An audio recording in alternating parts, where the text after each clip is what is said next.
Welcome to Pod Save America. I'm John Favreau. I'm Dan Pfeiffer. On the pod today, we have the founder of Vox.com, Ezra Klein. Ezra's going to walk through all this healthcare stuff with us. Before we get going, check out, as always, Pod Save the World this week. Tommy interviews the Obama administration's former ambassador to Russia, Mike McFaul. It's a great interview. And also tomorrow, Anna Marie Cox on With Friends Like These interviews Republican strategist Rick Wilson. So Rick is pretty funny. So check that out tomorrow.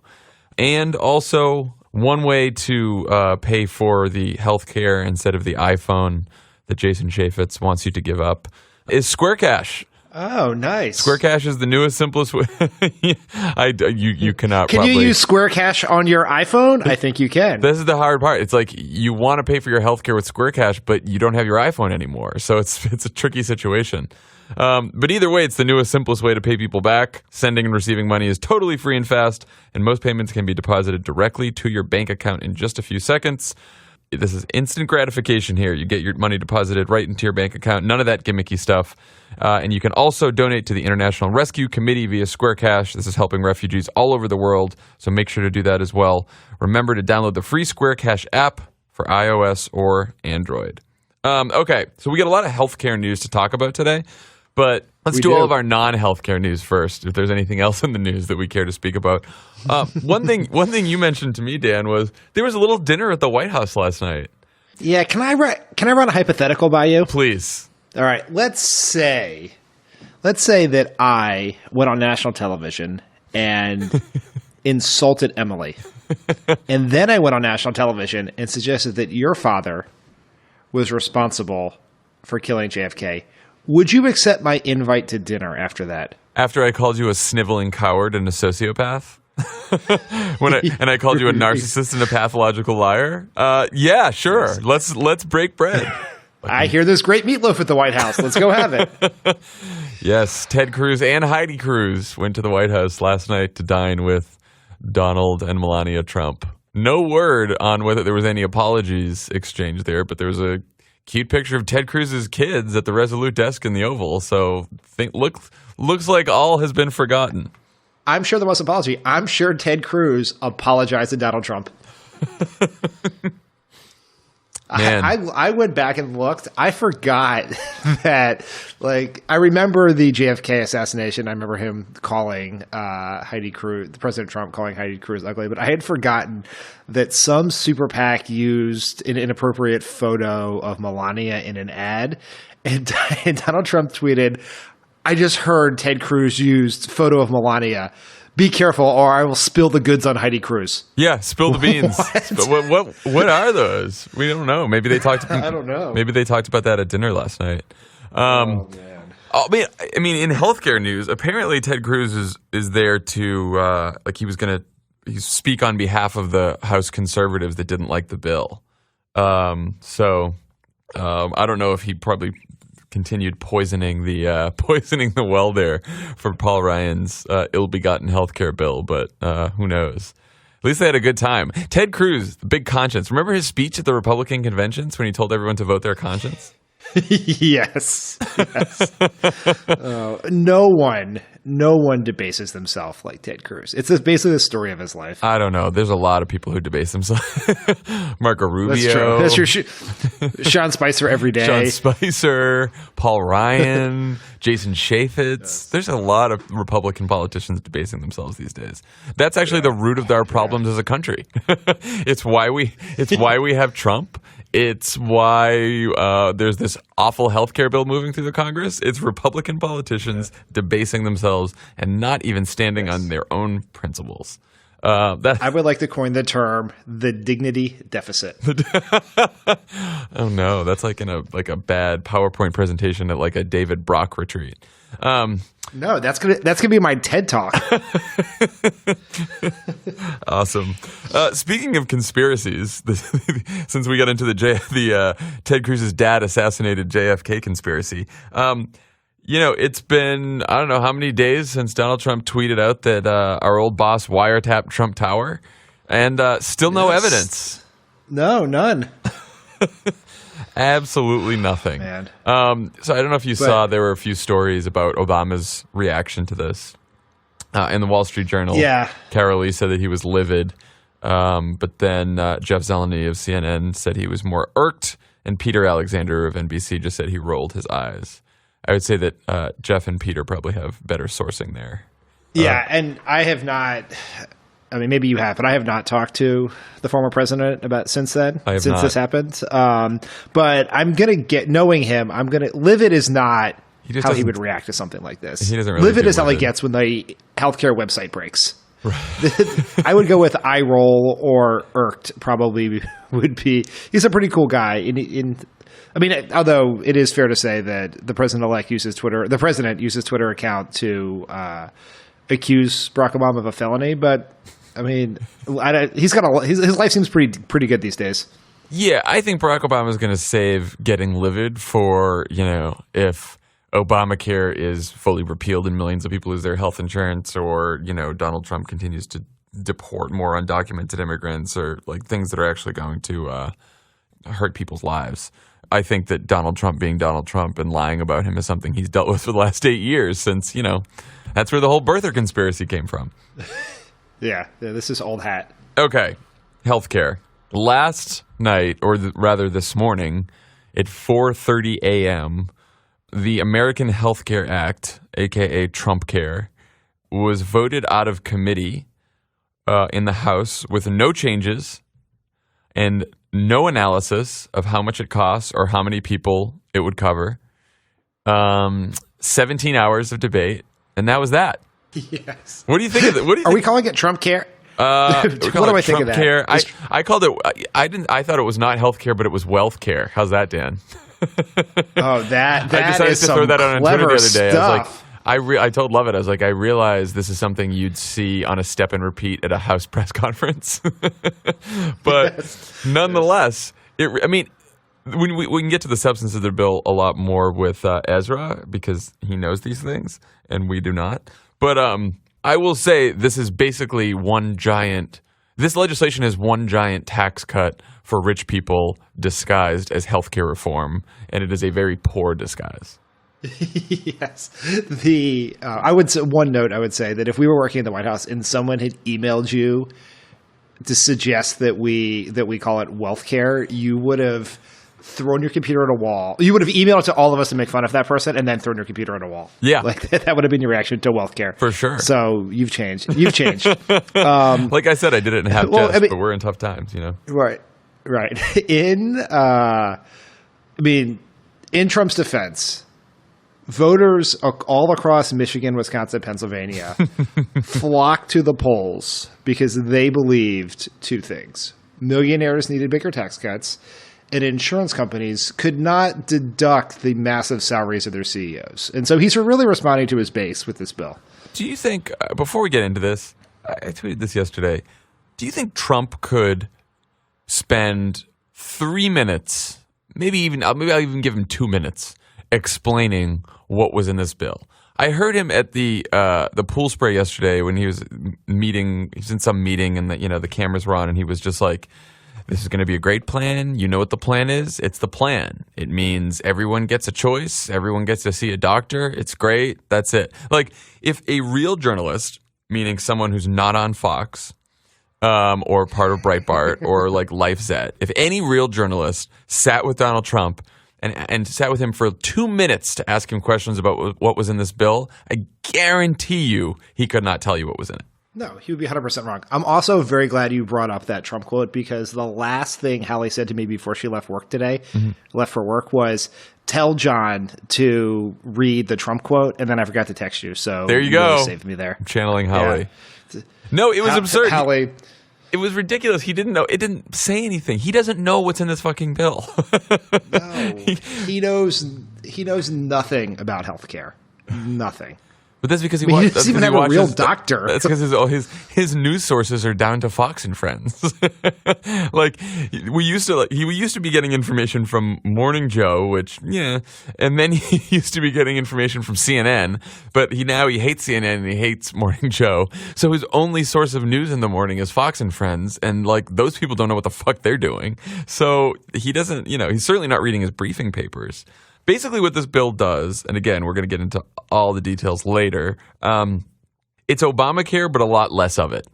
It takes the money that the government used to help poor and middle-class people buy health insurance, and it takes that money and it gives a $600 billion tax cut to the rich.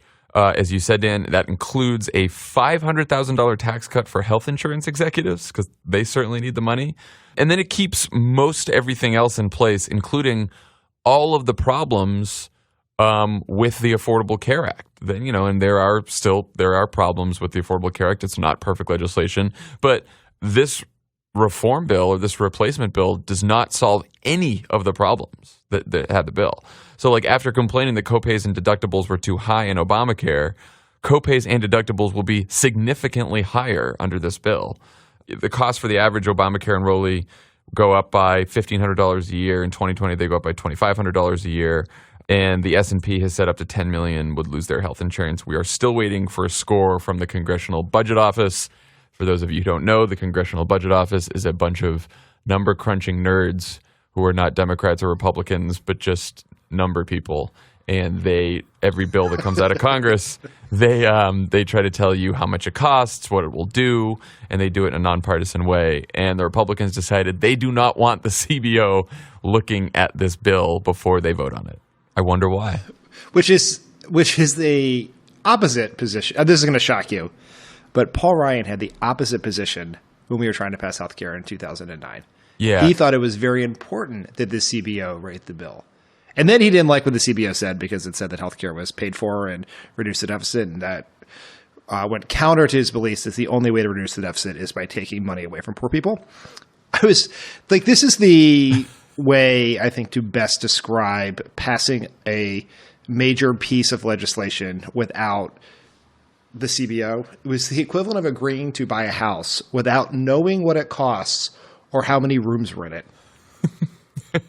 You saw that it's been going around on Twitter, this like screenshot of some Fox News show that was like things still unknown about the bill. How much it costs, how many people it will cover.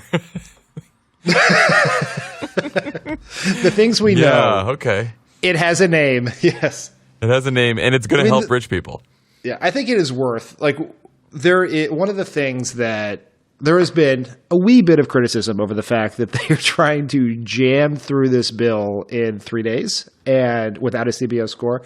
And it's worth noting that there were a lot of process critiques of how the Democrats handled the passage of the Affordable Care Act. But it's worth noting that it took us more than a year to pass that bill through many open committee hearings, markups, CBO score, all of that. And these people are trying to jam it through in, 60 hours. It went through a markup with zero changes, not a single change. Is that because they wrote a perfect bill? No. It's because they're trying to jam it through as fast as they possibly can before anyone can find out what's in it, including the members of Congress who voted for it.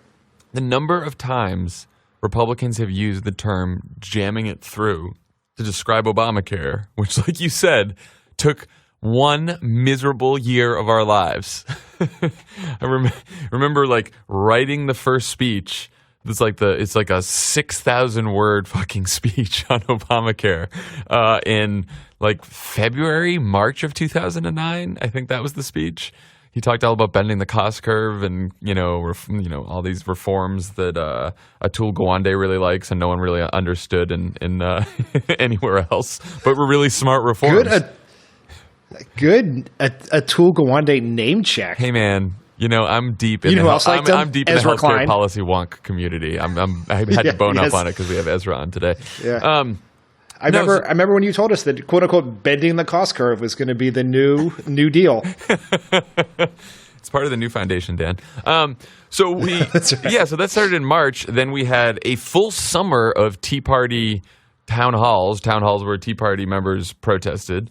And then Obama gave a speech to Congress around Labor Day in September to try to get Democrats on board. It was a speech to the public, the primetime address where Joe Wilson said he lied. Shouted that you lie in the speech. And then we had like another fall. We had a special election where Scott Brown won after Ted Kennedy passed away. We thought the bill was dead. We kept going. I mean, it was a year-long drama. Compare that to 17 hours of debate in the Ways and Means Committee. The bill introduced on Monday, and they want to vote on it as soon as possible. And Mitch McConnell has promised a vote in the Senate by April. That's how fast they're going. It is unbelievable. But believable. Let's talk a little bit about the reaction to said bill. Sure. Do people like this bill, John? I cannot find anyone who likes the bill. Here's who likes the bill. Donald Trump says he likes the bill, but again, we know he doesn't know what's in there. Paul Ryan certainly likes the bill. Although, you know what? Paul Ryan, House Speaker, likes the bill. If John Boehner was Speaker still and Paul Ryan was just the darling of intellectual conservatives everywhere sitting in the House of Representatives, you know that Paul Ryan would be against this bill too. But now he's Speaker, and so he has to do things like this. So Paul Ryan likes the bill. Donald Trump likes the bill. The Wall Street Journal editorial board likes the bill, and the U.S. Chamber of Commerce likes the bill. That's who you got. On the other side, people are opposed to the bill. Healthcare groups, the American Health Association, the American Hospital Association, the American Medical Association, the AARP, nurses, doctors. On the right, American Freedom Works, Americans for Prosperity, Heritage, 100 members of the House Freedom Caucus who represent the most conservative members of the House. 4 Republican senators said they couldn't support the Medicaid cuts. 3 Republican senators say it's too much like Obamacare, not conservative enough. None of the wonks like it. None of the liberal wonks. None of the conservative wonks. It's hard to find a constituency for this bill, Dan. You know who else doesn't like it? People? Breitbart. Breitbart. Ah, that's right. Good call. I forgot about that. Yes. Breitbart is the honeymoon's over. Yeah. Between Breitbart and the White House. Matt? I guess what we discovered is that Breitbart's hatred for Paul Ryan exceeds its love for Donald Trump. Yeah, I mean, well, those what a surprise. Those people are driven by hate. Those people are driven. Yes, what a surprise! Right. Breitbart's driven by opposition to things instead of being for something. Yeah. Did you notice too that Tom Cotton this morning, who's like Donald Trump's wingman, basically. He's like the next Donald Trump from Arkansas, not exactly a liberal state, and Tom Cotton is anything but liberal. He started tweeting that the bill cannot pass the Senate. He told his colleagues in the House to start over. Now, if you remember a couple weeks ago when we had these town halls, we were telling all these people to go to your town halls and to make noise and hold your representative accountable. Tom Cotton's town hall in Arkansas was particularly well attended, and a lot of people who signed up on it for Move On and Indivisible and all these different groups, they went to his town hall. A lot of people from Arkansas, and they told really moving stories about what losing coverage would mean to them with Tom Cotton there. And I'd like to think that had a little bit of a effect on the senator from Arkansas. Do you, or do you just think it's bullshit? I want to believe that because I want to believe that the people who went to that town hall impacted the man, but I think it's more likely. I think that the town halls have made this very hard, and it's why this is going to be hard to pass the Senate. So shout out to everyone who went to the town halls. This was very important. I think Tom Cotton would prefer. I think he wants Breitbart to be nice to him, and so that's why he's doing what he's doing. Yeah, although I don't think it's a coincidence that the state which benefits most from or probably has one of the highest numbers of people on, or percentages of people on Medicaid, and people who are using the tax credits as part of the Affordable Care Act to buy insurance is the state of Arkansas. Like, it is a particularly poor state. There are a lot of people on Medicaid in that state. There are a lot of people who can't afford their health care there. So this is his constituency too, But you're right. It's a win-win for him because Breitbart's against the bill and he needs the right, and also his actual constituents need health care. So probably works out well for him. Yeah. Yeah, I guess we will know the answer to this when if something moves in the Senate and he is for a more generous less assholey version of healthcare. I suspect he's going to be on the side of assholey. Yeah, that's a policy term, by the way. It's a term of art. Yeah. This is Pod Save America. Stick around. There's more great show coming your way. Pod Save America is brought to you by Sonos. I'm very excited about this. I don't even know why Sonos is buying ads on Pod Save America because I would recommend them anyway. Sonos is excellent. Go buy the speakers. They are the easiest speakers to set up. They offer the best sound. They are awesome. It is one of the best products I have ever purchased. Sonos plays at all the most popular streaming services, internet radio, audiobooks, podcasts, your collection of downloads, so you can enjoy the sounds you love anywhere in your home. Play a different song in the living room, bedroom, even bathroom, or the same track in every room. Add your existing music services or discover something new. They have one simple app on your phone that brings together all your favorite music services and lets you control everything from songs to volume to room. The only downside is if someone else is on your Wi-Fi, like John Lovett is on our Wi-Fi, he controls our Sonos before he walks in the house and gives himself entrance music. It is something you would expect from John Lovett. It is very hilarious for the first 5 times, and then it gets a little old. But it's very funny. Go get Sonos. They're great speakers. And also, we've talked a lot about health insurance policy today, but what about life insurance?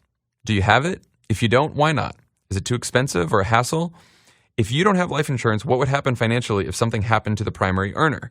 Life insurance is a good idea to protect the ones around you. But if you're like me, you wonder, where do you go to get the best prices on the policy with the best service? PolicyGenius.com. It is the best online life insurance marketplace, the most accurate quotes from the top A-rated life insurance company. Policy Genius has a very simple, user-friendly website to shop and compare all the top-rated life insurance companies and give you the best option. They have a licensed customer service team to help you find the best policy at the best price, and while you're there, you check out their other insurance offerings, like health insurance and pet insurance. So, go to PolicyGenius.com today to save over 40% off other prices for life insurance. When life insurers compete for your business, you're the one who saves the money. That's PolicyGenius.com. No jargon, no sales pressure, no hassle. Don't wait. Go to PolicyGenius.com today.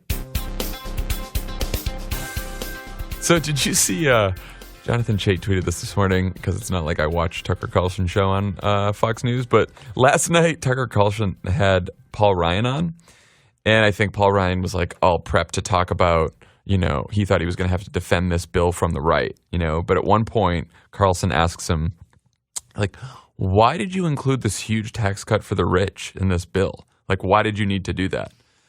And you can see Paul Ryan literally gulp. And basically all he said was, I'm not concerned about that. And this will help. This tax cut will help us do tax reform later on. So basically his answer was, this tax cut for the rich will help us provide more tax cuts for the rich later on down the road. Which is what America is yearning for. I mean, asking Paul Ryan why you include this tax cut for the rich is like asking someone why gravity exists. Like, you can't answer it. Like, it just is, right? I don't think there's any politician more out of touch with what the American people want than Paul Ryan.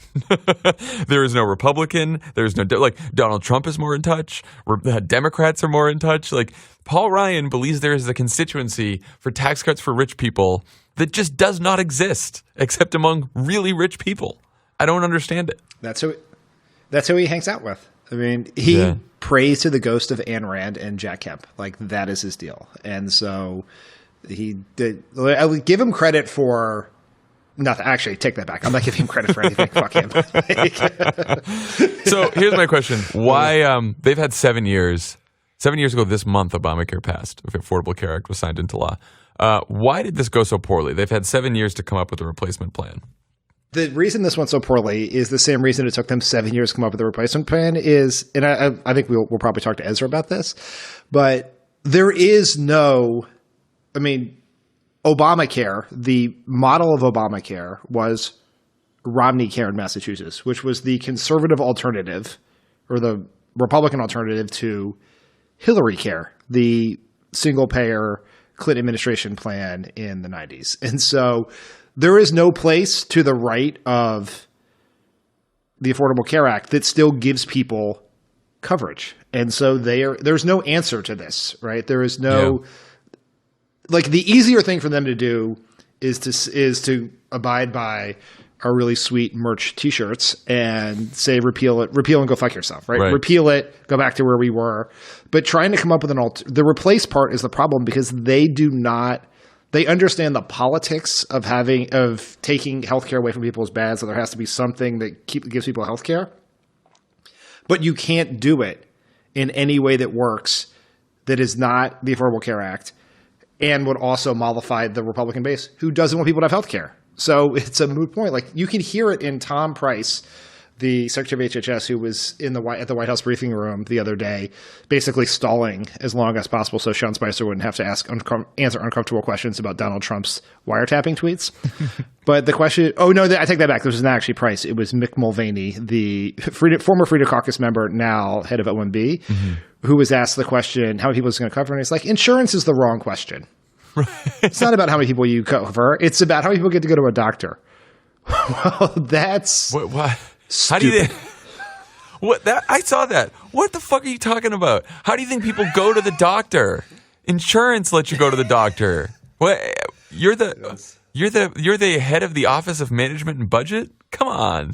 It's just they know they're in a box because whenever the CBO is let out from underneath Paul Ryan's desk and is allowed to give an estimate of the budget of this bill, it's going to mean that millions, maybe as many as 10 to 15 million people are going to lose health insurance under this plan.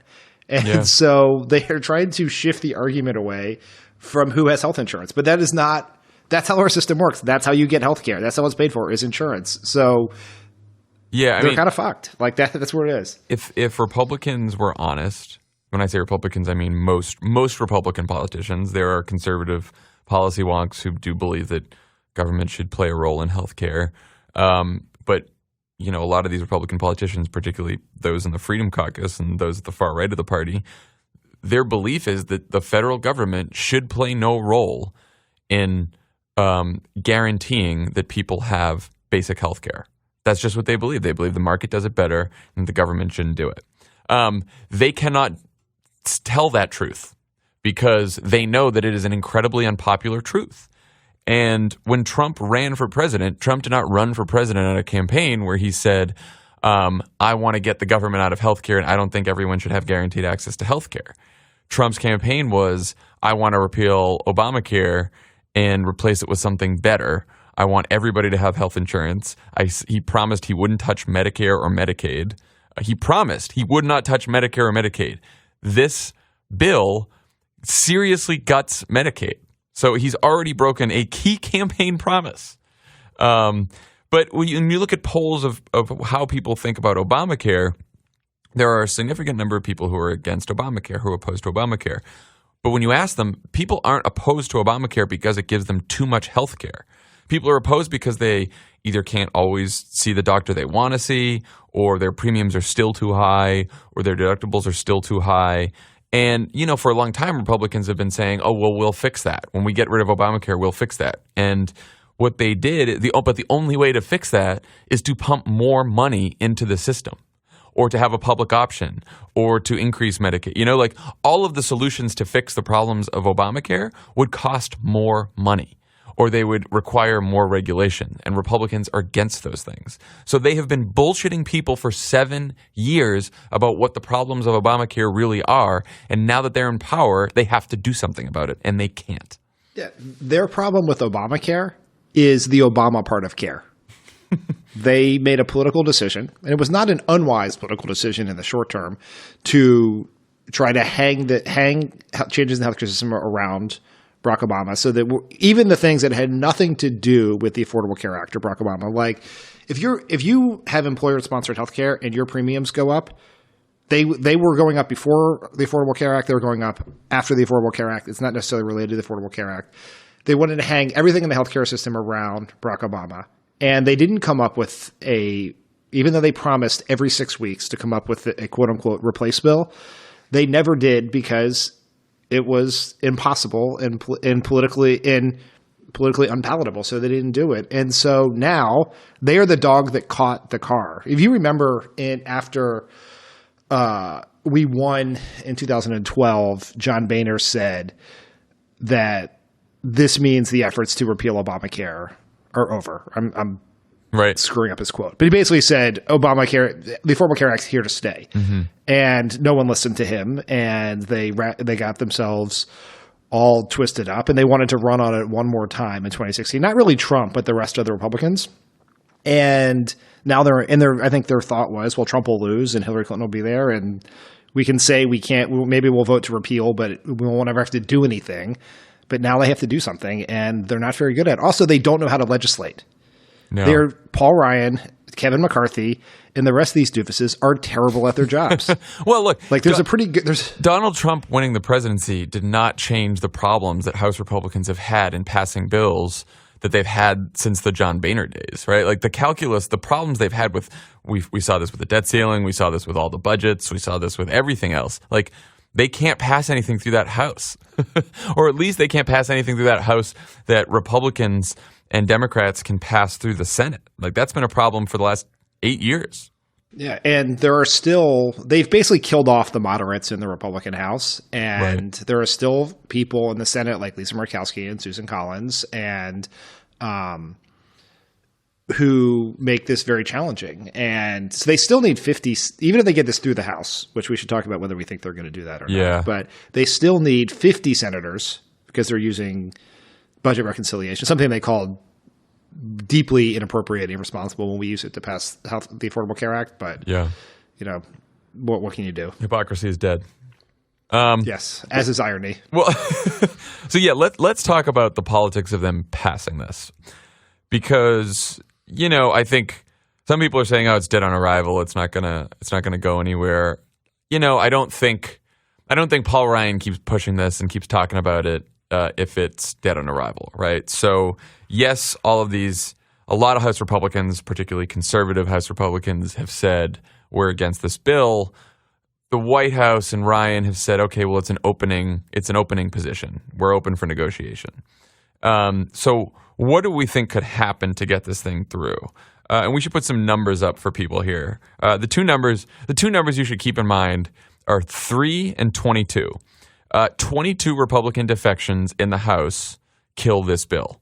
So if any more than 22 Republicans oppose it, it's over.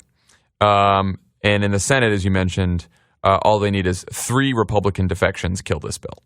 So 22 in the House, 3 in the Senate. So what do you think happens in the House here? Well, I saw this story somewhere on the internet where it's like Paul Ryan makes Joe Namath-like pledge that this will pass. Meaning, for people who are not 80, that like Joe Namath, former football quarterback, guaranteed they would win the Super Bowl, and then they won the Super Bowl. Right. But the reason why that is basically what Ryan said was, when this comes to the floor, I guarantee you will get 218 votes. Well, that would be like if Joe Namath swore they were going to win, but then could decide whether they were going to play or not based on whether he counted the touchdowns up in advance. This will not go to the floor if they don't have 218. Right. He won't suffer a defeat on the floor.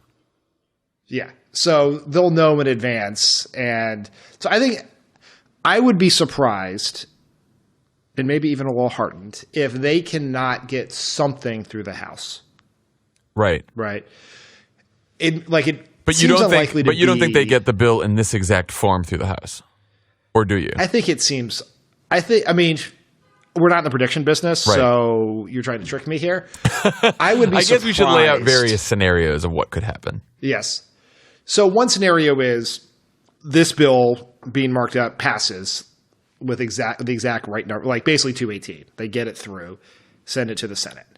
And if that happens, basically it happened because all of these House Republicans who said they were against the bill got screamed at by Donald Trump, decided that they don't have any principles of their own, are afraid that he might tweet at them or like come to their districts. And so they just buckle under the pressure and say, yeah, even though I oppose the bill, now I'm supporting it anyway because it's better than nothing. That's the scenario where it passes as is right now. And I think what Paul Ryan wants more than anything else is to get something out of the House, dump this turd burger in Mitch McConnell's lap, and then raise his hands up and say, I did what I did. It's up to you now. Knowing that it probably does not get through there. Or what I think is very unlikely is you get this bill through the House and you get this exact bill through the Senate. The Senate does not like to rubber stamp House bills. Right. Like, that's not a thing they really do. And so then the Senate passes something, they send it back. So the process goes on for a long time. So option one is he gets it through. Option two is he meets with the Freedom Caucus. They tell him like 5 things they need. He goes back. They make the changes. They jam it through again, and they get it. It's hard to see, though, if you listen to the criticisms of the members of the Freedom Caucus, what they hate is the part of the bill that gives health care to people. I was going to say, as this bill if this bill gets through the House because of changes made to it, the changes do not make the bill better. That makes it worse. It makes it, and when we say worse, I mean it means fewer people, basically more people will lose their coverage sooner. So, like, one of the things that the Freedom Caucus wants is right now it's basically saying Medicaid starts getting phased out in 2020. The Freedom Caucus wants it to be cut by 2018. I just saw another Freedom Caucus proposal this morning that said freeze all enrollment in Medicaid by 2017, right? Which seems it's like just in time for the midterm elections. Brilliant political ploy. Yeah. But anyway, those are the kind of things that could happen to this bill to help make it more palatable to House conservatives and get it through the House. But like you said, if that happens, it makes it even more unpalatable to more moderate Republicans in the Senate. Yeah. I mean, this is, as you point out, this has been the problem for Republicans for a long time. Anything that gets 218 in the House can't get out of the Senate, right? Now, that was certainly true with 60 senators. It is it may still be true if you need 50, as they would for this. The other alternative is Paul Ryan says fuck it and goes back and just passes the full repeal bill that they passed 112 times before and sends that to the Senate. And then Mitch McConnell just says, what, are you joking? It's not clear to me that you could even I don't think you can pass that same full repeal bill on the 50 voter, right? Right. Oh, you can't. I'm not sure that is. No, because you can't. Anything that changes regulations or anything that basically any change to the bill that does not affect the budget, meaning does not affect, money that the government spends, you need 60 votes to pass in the Senate. So who knows? Who knows? Anything can happen. Well, so one more thing here is Trump basically was in a closed-door meeting yesterday with conservatives and said he wants he's fully behind this bill. He wants it to pass. He wants it to be called Trumpcare. No, he actually doesn't, but we're going to do that anyway. But he did say if Trumpcare dies, his plan is to let Obamacare fail and then blame Democrats in 2018. What do we think about that plan? Sign me up. I'm down for that. I mean, that's great. Yeah, I could see this. I mean, I can see the thinking behind this plan is that right now, you have some insurers saying that they want out of the Obamacare exchanges, and there were premium increases last year. A lot of healthcare experts think that these premium increases were like a one-time adjustment so that the market sort of was working out how much healthcare is going to be actually priced at and that it won't happen again. Some of the biggest insurers are still on the market. But I guess what Trump would bet on then is he says, okay, that we had a bill, we tried to pass it, it got blocked in the Senate because of Democrats and weak Republicans, weak bad Republicans like Susan Collins. He's not afraid to attack Republicans.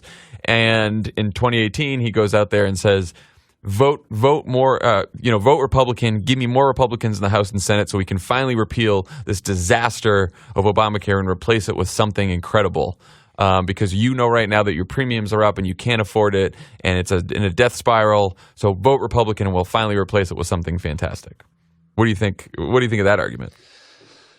I think Trump has wanted to do this for a while. He's hinted at this idea several times that basically healthcare seems really hard. And therefore, what a brilliant plan. We could do nothing and just blame Democrats. Now, you have to believe things that aren't true about the actual state of the Affordable Care Act. Which is not a problem for – Yeah, I think – right. That, if you just listen to Fox and Friends, you'll totally get it. Yeah. I'm not sure that would work because I'm not sure they are stuck between two suboptimal options. Right. One is pass this messy shitburger of a bill that hurts people and is filled with a bunch of really great this would be a stimulus package for Democratic ad makers. It is filled with so much great stuff. that are just they're made for ads. Basically, the people who are affected most by this are older voters who voted for Trump. Right. So you can do so much here about what their premiums are going to do. Remember, people lose health coverage, the tax breaks for the wealthy. I mean, it's tailor made. It's basically like political suicide pact. Like, and they're all going to take the vote on this bill, or they're all they're going to be on record supporting it, and so you can hit them with being in support of this basically huge tax cut for rich people while stripping healthcare away from millions of others, whether it passes or not. I do think a lot of people, I mean, the problem with Trump's argument there in 2018 is a lot of people will look at this whole situation, scratch their heads and say, wait a minute, Republicans control both houses of Congress and the presidency. They've been trying to say that they were going to replace Obamacare for 7 years, and they failed to do it, and they're saying it's the Democrats' fault? I think that's the question is impact on base enthusiasm. I don't have any real sense of how much I understand how much the Freedom Caucus and Heritage Action and those groups care about this, but I don't know. Is this really is this still the animating issue for the Republican base voters they need in 2018? Or are there other things they're doing on the immigration front, getting rid of some Obama? Are there other things they could do that could keep people fired up? Right. This was an interesting strategic choice to pick healthcare first, tax reform second. I don't know. I mean, because the longer they wait on healthcare reform, the harder it's going to be to do tax reform. Because you sort of like this, the way this order. I mean, McConnell's saying, I'll have a vote in April, but like if we continue to delay this, stretch this out, fight this, try to improve the bill, or Democrats try to improve, whatever it may be, you start pushing this into May, June, July, then like his whole agenda is trying to figure out healthcare, unless he lets healthcare die a quick death. And then, I don't know. I mean, the other problem for Trump is he hates losing. And there's no way to spin that this is anything but a loss if he can't get this through the Senate. One of the advantages of being a delusional narcissist is you can convince yourself of anything. So very true. He'll just blame Paul Ryan, or he'll blame Chuck Schumer, fake tears Schumer, or all talk, no action John Lewis, any of his favorite punching bags. Yeah, well, he's going to Kentucky on Saturday because Rand Paul is against this bill. Rand Paul is not against this bill because it's too conservative, but because it's not conservative enough, of course. And so Trump is going to Kentucky on Saturday to hang out with the governor of Kentucky, Matt Bevin, and put pressure on Rand Paul, I guess. Yeah, there's some confusion here. I saw reporting this morning in one of the premier tip sheets that said that it's actually Pence who's going to go, and but then Trump's going to go like a week or two later or something. But either way, whoever's going, this is to me a very strange strategy, because if you were to pick a list of members who are least likely to buckle to a Trump visit to their state, it would be Rand Paul. Yeah. He just got reelected. He has always been sort of somewhat outside the party establishment. He doesn't really like Trump, and he kind of gets off on this stuff. Like, this is his thing, is to be a quasi-independent-ish libertarian. And so you're going to go there, you're going to harangue him, and then he's going to have the same position as before. I don't understand the logic of it. Some people have argued that this is a message to all those House, and also the bill is in the House and Rand Paul's in the Senate. So that's another small detail. Some people have argued, the people who tend to view genius in all things Trump does, which is a dwindling number, but they still exist and they still write morning tip sheets, that is the one big goal thing. That this is sending a message to conservative members of the House that if you oppose Trump, he will come to your district. Right. I mean, that is like be afraid, be very like afraid. Several logical leaps. Yeah. One last question for you: How do you think Democrats are handling this? Do you think it's just sort of step back and watch this thing implode? I have to say before you answer, I'm a little concerned about us getting into look at this is such a disaster. Look what Trump did. Look what Ryan did. They can't agree on anything. This thing's going to implode or whatever. And we sort of like step back because of that, aka the whole 2016 campaign.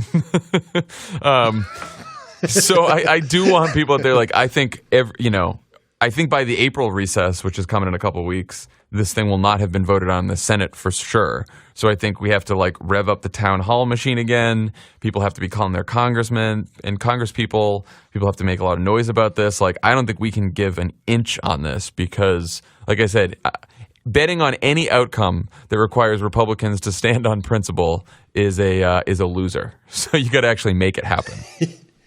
Yes, I totally agree. I think that this is a great one. This is incredibly important. This is preserving the Affordable Care Act is the most important policy thing the Democrats have the opportunity to do over the next 4 years. 100%. It matters to actual people. People live and die based on access to health care. Yes. And if we fail at this, people will die. I know that sounds dramatic. It's true. But it's true. It's not dramatic. It's true. Yeah. It's dramatic and true. And right now we're fighting 1,000 fights, and I think we should fight all the fights. The base wants us to fight the fights. These are fights worth having. But if you want to, this is a great place to channel all of that energy into something really important. And we should not.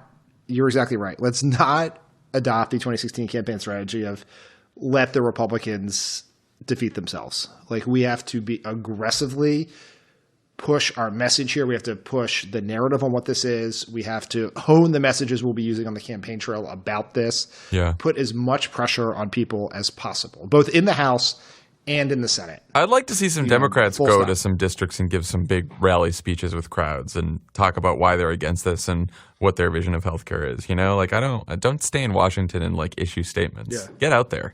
Yeah. Okay. Yeah, I think the 2020 candidates, let me put this, the people who are big name Democrats who draw crowds, Right. like Elizabeth Warren or Bernie Sanders, Kamala Harris, or Cory Booker or whoever else, should get out there, go to some of these Republican states and hold rallies, right? Yep. Like, I know it's not Senate etiquette to fuck Senate etiquette. Campaign. Yeah, exactly. Fuck Senate etiquette. It's also not Senate. It's not proper etiquette to take healthcare away from people who need it. So get out there, speak to the voters in those states, fire up the Democratic base. I think that would be very well received and impactful. Agree. Even if it makes lunch in the Senate dining room awkward. Oh, heaven forbid. Okay, when we come back, we will have the founder of Vox.com, Ezra Klein. This is Pod Save America. Stick around. There's this great stuff coming. Lots of great stuff. Pod Save America is brought to you by Motif. Most of you probably recycle. You turn off the lights and turn down the heat, and you buy certain brands because you want to make sure that jacket wasn't made by a 9-year-old for a few pennies. You're doing all the right things when it comes to spending, but what are you doing about your investing? There's a good chance that right now, the mutual funds in your portfolio could be contributing to global warming or child labor or even supporting war crimes, but it doesn't have to be this way. Motif is an investing service for people who care about where their money's going. They just launched Motif Impact. It's the first automated portfolio that aligns your investment goals with your personal values, all without compromising financial returns. And they do it for the price of a monthly music subscription. If you don't want your money buried in some indecipherable fund chosen by people you don't know and who don't know your values, go to Motif. To learn more, go to motif.com/crooked today. It takes only 2 minutes to set up a portfolio, and your first month is totally free. Pod Save America is also brought to you by Squarespace. If you've ever tried to start your own website, you know what a hassle that can be, especially if you don't know what you're doing. So make your next move, make your next website with Squarespace. Create a beautiful website with Squarespace's all-in-one platform. Nothing to install, patch, or upgrade ever. Squarespace provides award-winning 24/7 customer support and will help you get your own custom domain with an experience that's fully transparent and simple to set up. So make your next move, lock down your domain, and create a website to launch that idea. Use offer code CROOKED for 10% off your first purchase of a website or a domain. That's CROOKED for 10% off your first purchase of a website or domain with Squarespace. On the pod today, we have the founder of Vox.com and the host of the Ezra Klein Show podcast, Ezra Klein. Ezra, welcome to the pod. Good to be here. Glad we finally got you on. Haven't talked to you in a while. Yeah, it's true. It has been a bit. Well, it's because nothing's been going on to talk about. It's been very quiet. That's right. There has not been a lot of policy. Very chill. So let's talk about the American Health Care Act, everyone's favorite. Acha. So you, I think yesterday or today, talked to Mitt Romney's former policy advisor, Lan He-chen, about this bill, and he had tweeted out, this is a good start, right? So he's one of the sort of the few policy wonks on the conservative side to say, okay, I think this is not a bad bill. So what was his case for this legislation? Having done that interview, and I really appreciated Lonnie walking through it with me, I don't know that I can fully give you this is his case for legislation. Look, I think Lonnie and I think a lot of Republicans really, really loathe Obamacare. I think they see a lot of problems in it, and there are definitely things in this bill they like. So if you're running down the list of what Republicans are really happy about in Acha, I think the list would look like this. Acha. Many aren't happy about, they don't like the fact that it allows more Medicaid enrollment until 2020. But the fact that it moves Medicaid to a per capita block grant, basically, after 2020, and begins to cut, we think, due to where they put the inflation measure, begins to cut spending on the program after that is a very big deal to conservatives. And in case that's a little complicated, right now, the way Medicaid works is it pays what the state needs paid. So depending on, if you get an unhealthy state, right? If Arkansas has a terrible flu epidemic and everybody in Arkansas needs a lot more care who's on Medicaid and prices rise, the federal government pays those prices and it's matched with Arkansas. The way this would work is a state would get a set amount of money per person, or actually per type of person, something different for kids, different for disabled adults. And then that amount of money would not grow as fast as often health costs have. So it's a way of cutting spending on the program, and then it's also, of course, a way of shrinking the program by attrition, by freezing its enrollment. A lot of conservatives like these age-based flat tax credits. I don't think actually Lonnie is one of them. I think that looking at things that he's been involved in before and some things he said to me, I think he would like to see a little bit more recognition of income problems at the bottom end. But overall, I think conservatives are happy about a move towards a flat age-based system away from income. Conservatives really do feel like it is a very strong thing. Paul Ryan is a very big believer that getting generous healthcare subsidies if you're poor is a strong disincentive to working, like a strong, strong disincentive to working. It is part of the government hammock. And then there's just the general allure of beginning to move healthcare policy in a more conservative direction. I'll say finally, and we can go into any piece of this you want, but I was just watching, Paul Ryan gave a PowerPoint presentation on this bill. I saw he was rolling up his sleeves before we started recording. He rolling up his sleeves. It had a lot of clip art. There's a lot of fascinating things that happen in Congress, but PowerPoint presentation design is not one of the fields they're on the forefront of. But the choice that he presented to conservatives at the end, and I thought this was interesting, and it's what a lot of Freedom Caucus folks are reacting to, was he said, look, this is our only chance. This is our only possibility. Like, we do this, and we get Obamacare repealed and replaced, and we get to begin moving healthcare in a more conservative direction, or we don't. And he is presenting a process that makes it a binary choice, right? He's not really letting there be significant amendments. They're not opening up the bill. They're not giving people time to consider it. So what he is really trying to present his conference with, and then they want to do the same thing in the Senate, I believe, is a yes or no, real quick, snap reaction vote on this. And I think that for a lot of conservative healthcare folks, if it comes down to yes or no, this or nothing, there is some appeal to this. Although I think that will end up being if they do it that way, I think they will end up regretting having made that decision pretty bitterly. And why do you think they would regret that? Politically, policy-wise? They will regret it because this bill is terribly put together. It is terribly put together. And they do not. This is one of those things I need to actually, you guys know me, I'm a pretty calm person. I do not feel calm about this. I could tell that. I could tell that came through in your writing about this, but yeah. In the way this bill is being designed and pushed, it's breathtaking. It is literally one of those things where I don't know how you can trust something any of these folks say again. This bill, after they complained that, the 15-month process that led to Obamacare was a rush job, it was being jammed down the country's throat, nobody had time to figure out what it was. They complained endlessly that they only had preliminary CBO scores and not full CBO scores. They jammed this through committee before they had anything from the Congressional Budget Office. And the reason I really focus on that for a second here is not that there's some magic thing about the Congressional Budget Office or that I am just standing on some point of procedural principle. It's because none of them know how this bill works. They have not seen any serious estimates of what it would do. And the seventh most senior Republican on the Energy and Commerce Committee has no clue what it would do in their district. They don't know how the different pieces of this would interact with each other. They are moving this bill before they have not even not thought about how it works, but they haven't even tried to have somebody figure it out. They don't. The strangest thing, they do not seem to want to know. I have this line in a piece that may come out later that they know not what they're doing and they like it that way. And this bill, the way it is structured, there is going to be so much chaos on the other end of this. I'll just give you one example. I don't think they have thought at all seriously enough about what the age-based tax credits actually do. So the way the tax credits work in Obamacare, as you guys both know, is they're not just tied to income. They're tied to the cost of plans in your local area. Right. So the tax credit covers a percentage of the cost of the plan, and then that percentage differs based on your income.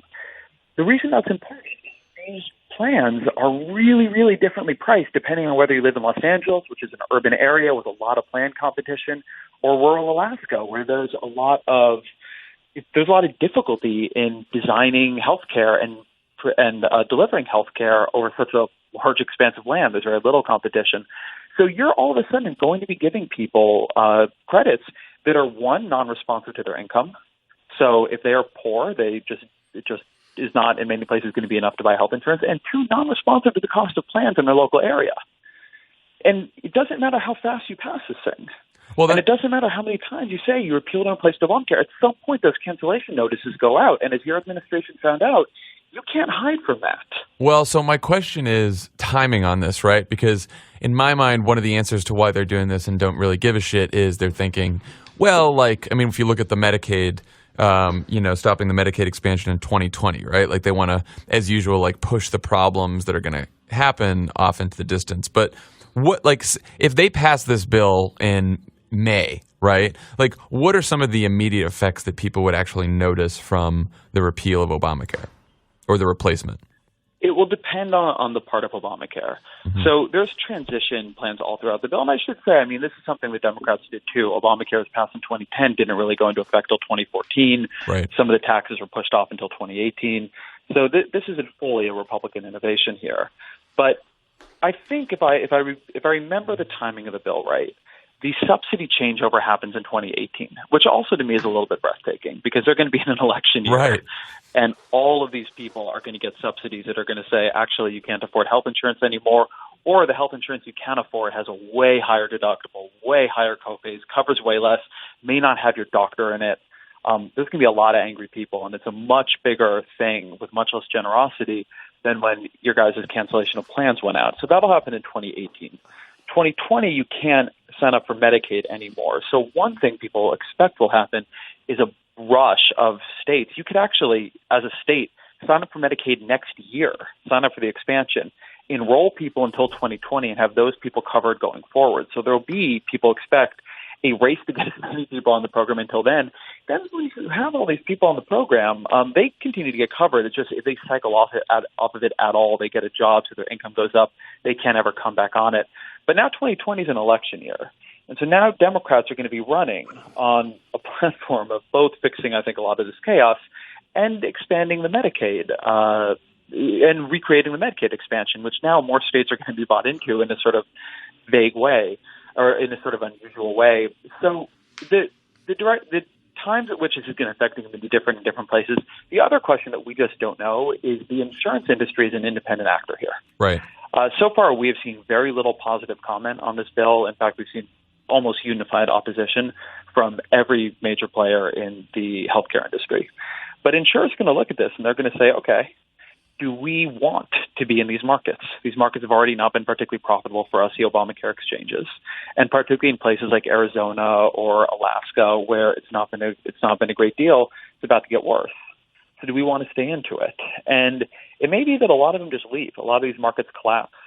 One thing that was notable about the way Obamacare is structured, my colleague Matt Iglesias, he made this good point. We have a podcast, The Weeds, which is all about policy, and he made this good point on it that I hadn't heard. But he noted the way Obamacare works is because the subsidies are tied to the cost of a plan, even if you only get one carrier in a market, it's usually very profitable for there to be at least one carrier, because that carrier can then do more or less monopoly pricing. Right. Because for the poor or the near poor, the federal government will cover really whatever it is the carrier is pricing at. So in places where it's not naturally profitable for carriers to be in there, there really is usually good reason for one carrier to be there.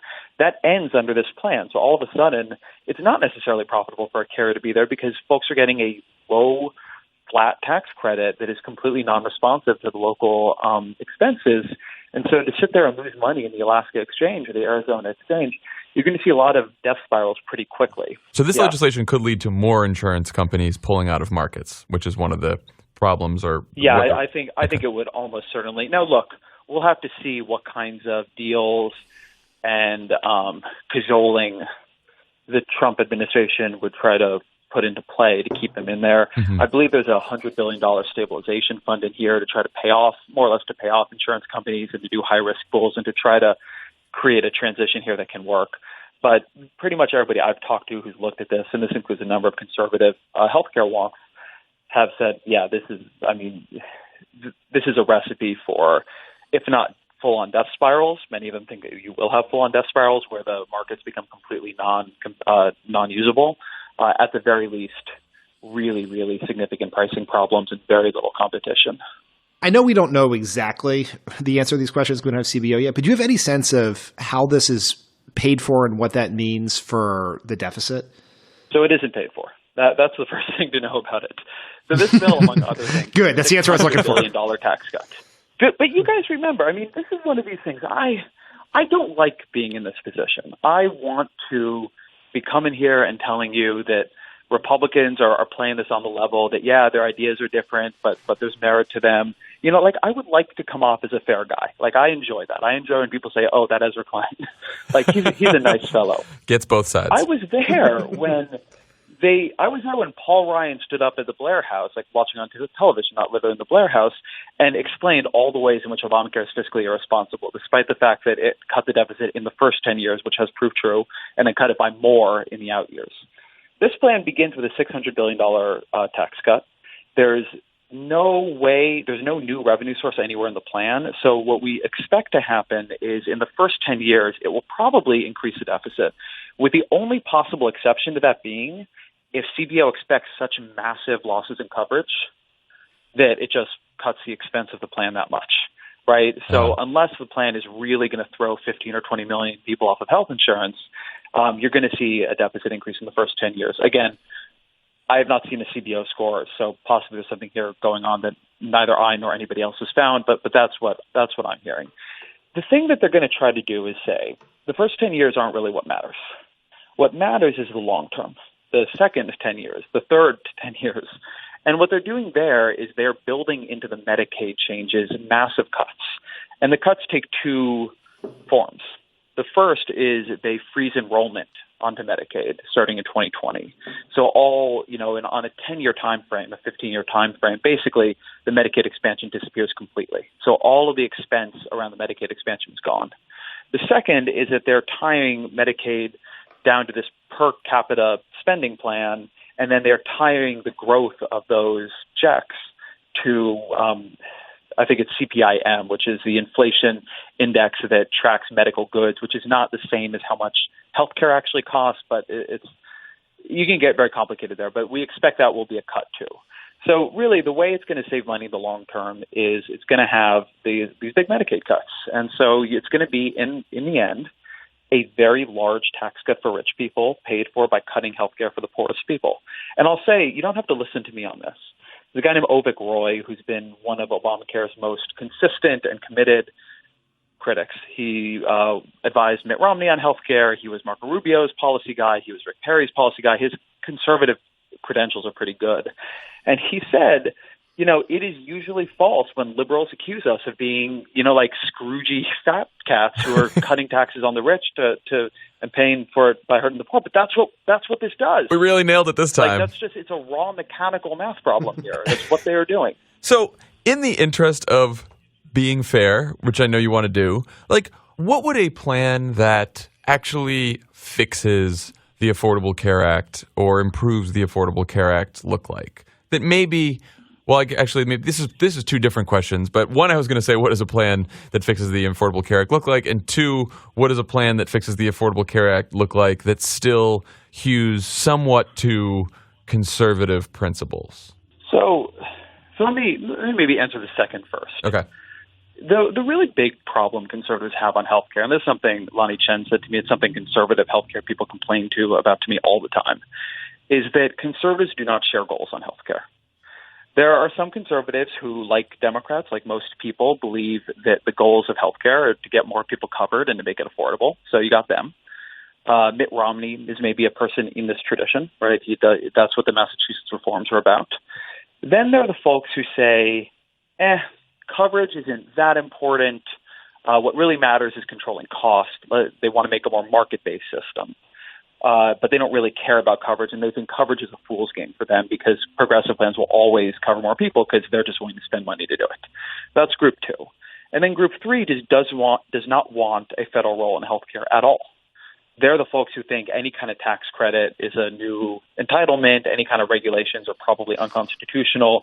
You put your sort of Rand Pauls, Justin Amash's in this category. So one problem is that there isn't among conservatives in the way there is among liberals an agreement on goals. So when you say, what would a conservative plan that fixes Obamacare look like? The problem is which conservatives? Right. I can think of a lot of plans that would appeal to the conservative wonk community, which tends to be interested in coverage, although not all of them are. And one thing that I thought was interesting, I wrote a piece about this, Tom Price and Tammy Baldwin, this was back in 2006, they co-sponsored a bill in the House. And Tammy Baldwin, who's now a senator from Wisconsin, is a very liberal member. Tom Price is obviously Donald Trump's HHS secretary. And what that bill did was create conditions for states to come up with their own health care plans. And just said, hey, if you can improve coverage and lower costs, we'll let you do what you want. And I, argued in this piece that one thing that they could do is resuscitate a plan like that. And if they really believe in federalism, they could just say, hey, we are willing to give you the money Obamacare would give you. And we're willing to take down a lot of the regulations Obamacare has on how you spend that money. You don't have to have plans that are as generous. You don't have to have plans that cover as many things. We'll give you a lot more freedom. Now go make your own healthcare system. I think and conservative states could make very conservative ones. Blue states could make more liberal systems. But, conservatives who argue often that as a principle they believe in federalism, as a principle they believe that policy is better made by people closer to the folks that policy is affecting, could say, hey, we made the federal healthcare, we made the healthcare system, made it more state-based, made it, along conservative principles. We got out of this one-size-fits-all federal approach and called a day. I think that would have been a smarter way to go. So that's probably my answer on what they could have done. There are also other conservative plans that have come out that are just more thoughtful, more serious, and better. But the second thing, in terms of your original question, you could do a lot of things, right? Liberals have a lot of different views, from single payer to there would have been ways to add a public option. I mean, Obamacare has problems, but it wouldn't have been tremendously hard to fix. The original sin of Obamacare is the subsidies are too low. Right. And the subsidies are too low because you guys are all trying to get under $1 trillion under 10 years to make Nancy Pelosi and folks feel like this bill was passable. And in the end, nobody got any credit on the Democratic side for trying to be more fiscally responsible. But when the subsidies were not high enough to get people the kind of health insurance with the premiums and deductibles and copays that they felt were reasonable, everyone paid for it. And so I think that if next time liberals are in power and they want to think about what to do with the healthcare system, I think they would be smart to say, okay, we are just going to tax rich people enough to give the folks who want to give affordable healthcare to affordable healthcare. and not make it overly complicated because they don't get credit for the other stuff. Yeah, I mean, that seems to me like if Democrats are running in 2018 or in 2020, probably more likely 2020, like that's the kind of plan that you're going to run on, right? Something much simpler than what we tried to that goes through reconciliation, right? Right. Like imagine a plan that what it said was simply this. This plan, which can pass with 51 votes in the Senate, is not going to have a bunch of delivery system reforms. It's just going to do three things. It's going to allow Medicaid to cover anybody up to 300% of the poverty line, and then a sliding scale up to 400%. It will allow people 50 years old and older to buy into Medicare, possibly with some subsidies, possibly not. And it will it will add a public option to the Obamacare marketplaces. Now, you'd want to, there are things in that plan that would require smoothing. I'm not saying it's literally a 3-sentence plan, but you could pass that through reconciliation. It wouldn't be that hard. And you'd, jack up taxes on the rich to do it. And then it's pretty done. You don't have to healthcare is complicated, and it should be, I think, if you're trying to remake the system and you're trying to save money on the delivery side. And look, I'm a wonk. I like doing that kind of thing. But I think in a world where the issue is this polarized and Republicans are this unwilling to play in a real way, it may be that stuff is not worth it. I think folks like Ben Nelson and all those moderate Democrats who thought they would be better off pulling this plan to the right, in the end, we're quite wrong about that. Last question, we'll let you go. Do you think that some of these more moderate Republicans in the Senate sort of hold their position on being against this House bill? Like, could you see a Susan Collins voting for this in the end if there's enough pressure? I have trouble.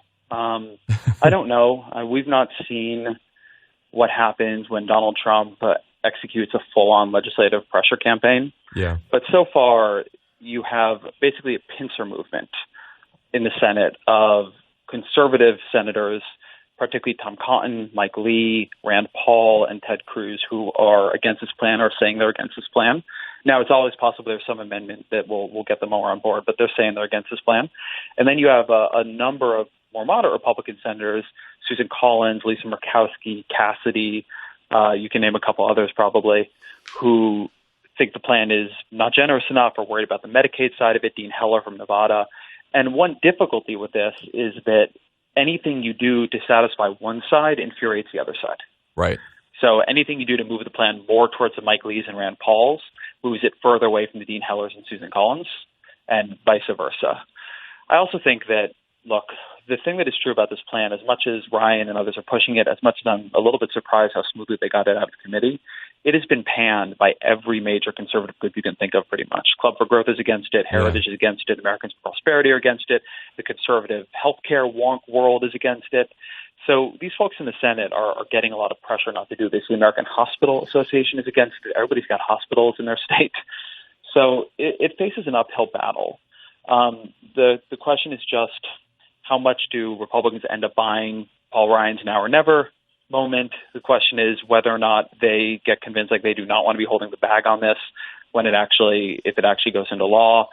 And the question is, how effective is Donald Trump at coming into their office or having them on Air Force One and saying, hey, unless you'd like a tweet from me every day at 6 a.m. for the rest of your lives, you better vote for this bill. Well, we shall see as the shit show continues. Ezra, thank you so much for joining us, and come back soon. Not at all. Thank you, guys. All right, take care. Thanks, man. Thanks again to Ezra Klein for joining us today. Again, check out With Friends Like These tomorrow. Check out Pod Save the World, and we will see you next week. Bye, guys. Bye.